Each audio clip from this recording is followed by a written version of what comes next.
పిల్లలు కావాలనే మీ కలను నెరవేర్చుకోండి. మొదటి కన్సల్టేషన్, మొదటి స్కానింగ్ ఉచితం. వివరాల కొరకు హెగ్డే ఫెర్టిలిటీని సంప్రదించండి.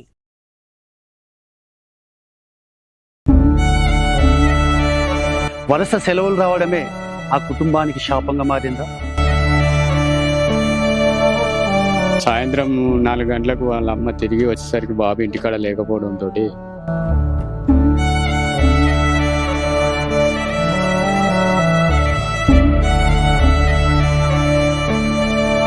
మాకు ఎవ్వరు లేరు. నాకు ఒక్క కొడుకు ఆగమైతుండు తండ్రి.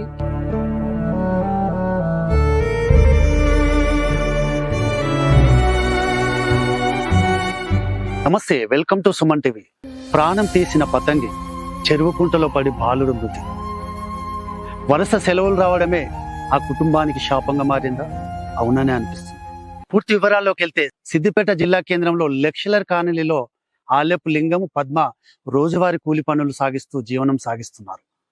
ఉన్నట్టుండి తన కొడుకు స్నేహితులతో ఇంటి ముందు ఆడుకునే కొడుకు ఒక్కసారి మాయమైపోయాడా? అవుననే అనిపిస్తుంది. కొడుకెటువాయా అని ఆ కన్న తల్లిదండ్రులు వెతకసాగరు, నలుదిక్కున వెతకసాగరు. కానీ కొడుకు కనిపించకపోవడంతో గుండెలు బాదుకుంటూ చుట్టుపక్కల వాళ్ళని సంప్రదించినా కూడా కొడుకు యొక్క జాడ కానరాలేదు. అనుమానంతో పోలీస్ స్టేషన్ వైపు ఫిర్యాదు చేశారు. ఒకవైపు పోలీసులు, మరొక వైపు కుటుంబ సభ్యులైతే వెతకసాగారు. వెతుకుతుండగా మత్స్యవాణి చెరువుకుంటలో పతంగి కనిపించడంతో ఆ పతంగి ఆడుకున్నాడు కదా కొడుకు అంటూ అనుమానంతో కూడా గజ ఈతగాళ్లకు సంప్రదించగా గజ ఈతగాళ్ళు అలాగే పోలీస్ వాళ్ళ సహాయంతో ఆ మృతదేహాన్ని అయితే బయటికి తీశారు. ప్రాథమికంగా పోలీసులు అయితే వివరించారు. ఒక్కసారిగా తన కొడుకు చెరువుకుంటల ఒక్కసారిగా తన కొడుకు మృతదేహాన్ని చూసి ఆ కుటుంబ సభ్యులు దుఃఖ సముద్రానికి గురి అయి ఒక్కసారిగా కుప్పగూలిపోయారు. ఇక్కడ కాలనీ వాసులు అయితే ఇక్కడ ఇండ్ల పక్కనే ఈ మత్స్యవాణి చెరువుకుంటా ఉంది. ఇక్కడ పూర్తి వివరాల్లోకి వెళ్తే కూడా మనకు ఇచ్చిన సమాచారం ప్రకారం అయితే ఇక్కడ చూడొచ్చు. ఈ చెరువుకుంటలో దాదాపుగా ప్రతి సంవత్సరము బతుకమ్మ పండుగ వచ్చినా గానీ చెరువు కోసం అయితే ఎంతో ఖర్చు పెట్టి కూడా ఎంతో అభివృద్ధి చేస్తున్నాను కూడా గత ప్రభుత్వాలు కావచ్చు, నేటి ప్రభుత్వాలు కావచ్చు ఎంతో గొప్పలు చెప్పుకునే పరిస్థితి అయితే ఇక్కడ స్థానికంగా మనతోనే చెప్పిన పరిస్థితులు అయితే ఉన్నాయి. చూసుకోవచ్చు ఇక్కడ గుర్రపు డెక్కలు. ఆ యొక్క బాలుడు తేజ కుమారు పతంగి ఆడుకుంటూ పతంగి తెగిపోయింది. తెగిపోవడం వల్ల ఇదంతా గ్రీనరీ అనుకొని కూడా ఇక్కడ చూడవచ్చు. గ్రీనరీ అనుకొని అంత చెట్లు అనుకొని మొక్కలు, గుర్రపు డెక్కలు ఇంత క్లీన్ గా మొత్తం ఇప్పుడు కింద నీళ్లు లేనట్టుగానే కనిపిస్తున్నాయి. కాబట్టి ఆ బాలుడు తేజ కుమార్ నిజంగా ఆ పతంగి కోసమే ఉరికి అందులో ప్రమాదవశాత్తు కాళ్ళు ఇరుక్కొని అందులో మునిగిపోయి ఉంటాడని కూడా స్థానికంగా ప్రజలతో పాటు స్థానిక పోలీసులు కూడా మనకు వివరించడం అయితే జరిగింది. ఏది ఏమైనప్పుడు కూడా ఆ యొక్క కుటుంబం అయితే పతంగి ప్రమాదంలో ఆ బాలుడు మృతి చెందడం అయితే సిద్దిపేట చుట్టుపక్కల నిజంగా ఈ ప్రజలతో పాటు విషాద ఛాయలు అయితే అలుముకున్నాయి. ప్రాథమికంగా పూర్తి పోలీసులు అయితే ఇన్వెస్టిగేషన్ చేస్తున్నారు.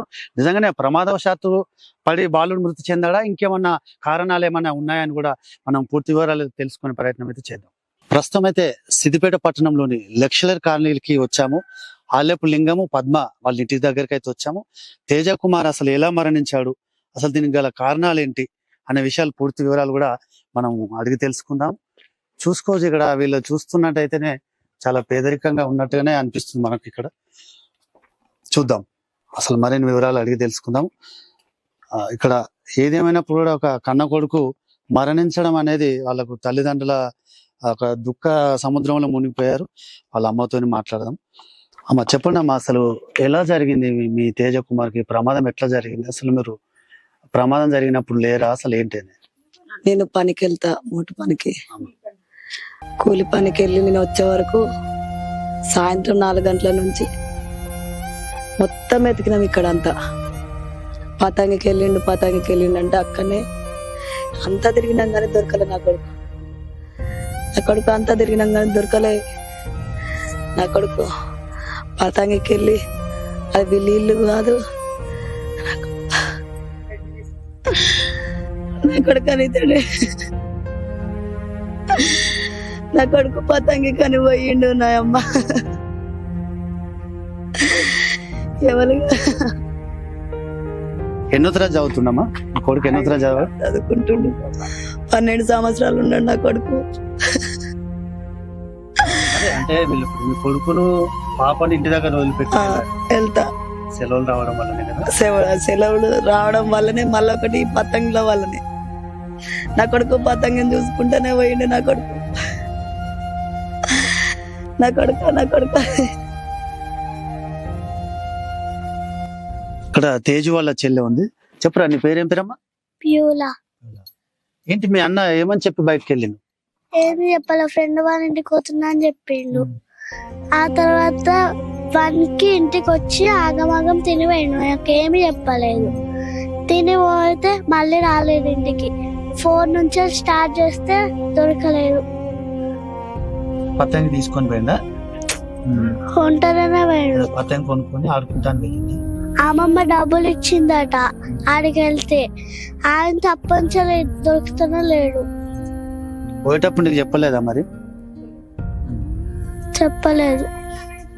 చూసుకోవచ్చా, ఒక కన్న తల్లి అల్లారు ముద్దుగా ఆడుకునే కన్న కొడుకు ఇట్లా మరణించడం కూడా, అంటే పతంగా ఆడుకోవడం వల్లనే మరణించడం వల్ల నిజంగా ఆ తల్లి అయితే గుండెలు పెక్కటిల్లే విధంగా ఏడుస్తున్న పరిస్థితి అయితే కనిపిస్తుంది. అన్న చెప్పండి, అసలు ఎలా జరిగింది? మీకున్న ప్రాథమిక సమాచారం అసలు ఏంది? సార్, ఆ రోజు స్కూల్ హాలిడేస్ ఉండడం వల్ల మరి వాళ్ళ అమ్మ రోజువారి కూలికి ఇంట్లో వదిలేసి వెళ్ళింది.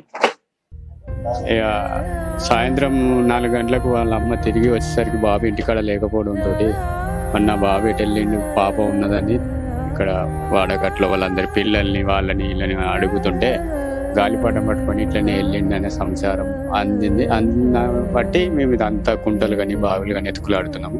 ఎత్తుకులాడుతున్న సమయంలో మరి అక్కడ మాకు చెరువులో వాటర్ అనేది ఏం కనబడలేకపోతుంది. అంతా ఇదేంది ఆకు, గుర్రపు డెక్కల ఆకు నిండిపోయి ఉన్నది. అది అంతకు ముందుకు బుధవారం రోజు మాకు డౌట్ వచ్చి అక్కడ చెక్ చేసినాం, కానీ ఆ ఆకు ఉండడం వల్ల మాకు బాబు అనేది కనిపించలేకపోయిండు.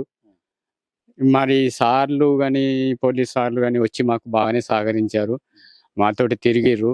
ఈ బేసారము రోజు గజీతగాళ్ళను తోలుకొచ్చి మరి ఎత్తుకులాడదామని ఈ ఇక్కడ చెరువు దగ్గరికి వచ్చి మేము చూస్తుండగా మరి ఒక అతను ఇక్కడ డౌట్ వస్తుందని చెప్పేసి ఆకులు అటు ఇటు అనంగా ఒక కట్టతోటి ఇట్లా లేపడం వల్ల బాబు కొంచెం డౌట్ వచ్చి అక్కడ ఉన్నాడనే విధానం బట్టి ఈ గజితగాళ్ళు లోపల దుంకి తీయడం జరిగింది. బాబు ఎలా పోయిందంటే ఈ పతంగి కూడా అక్కడే పడి ఉన్నది. పతంగి మీకు కనిపించిందా? కనిపించింది, అక్కడే పడి ఉన్నది. దాన్ని తీసుకోవడానికి పోయే ఈ బాబు ఈ వాటర్ అని తెలియక మరి దాంట్లో పడి చనిపోయిందని చెప్పేసి మేము కూడా అనుకుంటున్నాము, భావిస్తున్నాము. కారణం ఏంటంటే అక్కడ వాటర్ కనిపిస్తలేదు, మొత్తం ఆకే కనిపిస్తుంది. అక్కడ వాటర్ లేవనే పోయిండు బాబు అంతే. చూసుకోవచ్చు కూడా, అంటే వీళ్ళ కుటుంబ సభ్యుడైతే పతంగా ఆడుకుంటూ ఆ గాలిపటం తెగిపోయి ఉంటది, అందులో పడి దాన్ని తీసుకునే సమయంలో ప్రమాదవశాత్తు వాటి గుర్రపు డెక్కలు నిజంగా గ్రీనరీగా పచ్చగా కనిపిస్తుంది. వాస్తవం చెప్పాలంటే పచ్చగా కనిపిస్తుంది. అది కూడా గడ్డి అనుకొని అందులో దిగి మృతి చెందినట్టుగా కూడా సమాచారం అయితే చెప్తున్నారు.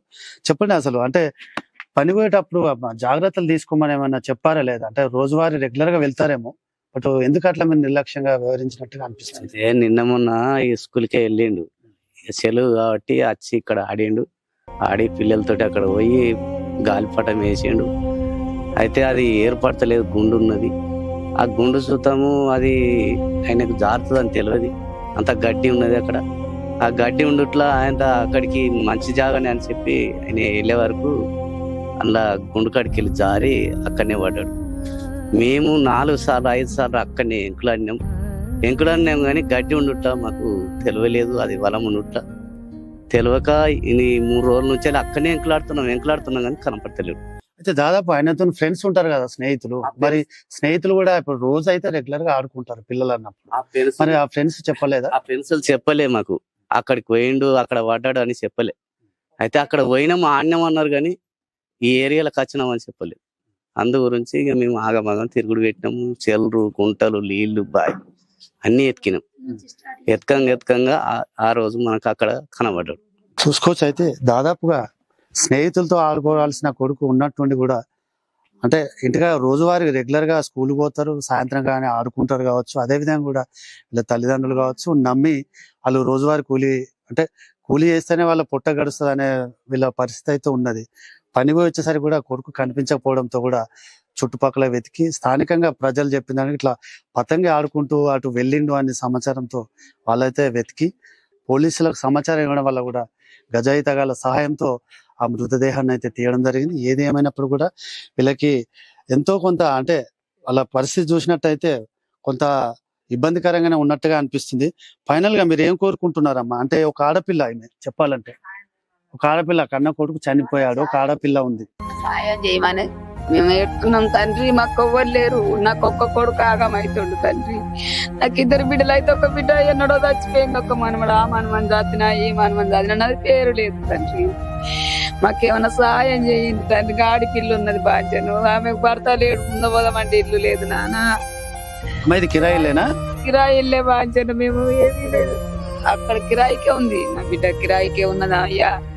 ఏం ఆదేరు లేదు. బాధ్యత ఏమన్నా సహాయకారం చేయండి నాయన తండ్రి. నీ బాధ్యత చూసుకోవచ్చు. దాదాపుగా వీళ్ళ పరిస్థితి చూసినట్టయితే ఎంతో కొంత ప్రభుత్వం కానీ దీనికి సంబంధిత కౌన్సిలర్ కావచ్చు, వీళ్ళ పేదరికాన్ని దృష్టిలో పెట్టుకొని కూడా ఒక బిడ్డన అయితే ఉంది. ఇప్పుడు కన్న కొడుకు అయితే చనిపోయాడు, పోయింది కానీ ఇప్పుడు మళ్ళీ తిరిగి తెచ్చుకునే అవకాశం అయితే లేదు. కానీ ఎంతో కొంత వాళ్ళకి ఆర్థిక సాయం చేసి కూడా ఆదుకోవాలని కూడా వాళ్ళు ప్రధానంగా కోరుతున్నారు. కెమెరామెన్ రమేష్తో భూపతి, సుమన్ టీవీ, సిద్దిపేట.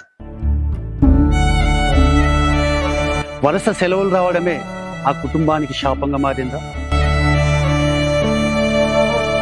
సాయంత్రం 4 గంటలకు వాళ్ళ అమ్మ తిరిగి వచ్చేసరికి బాబు ఇంటికాడ లేకపోవడంతో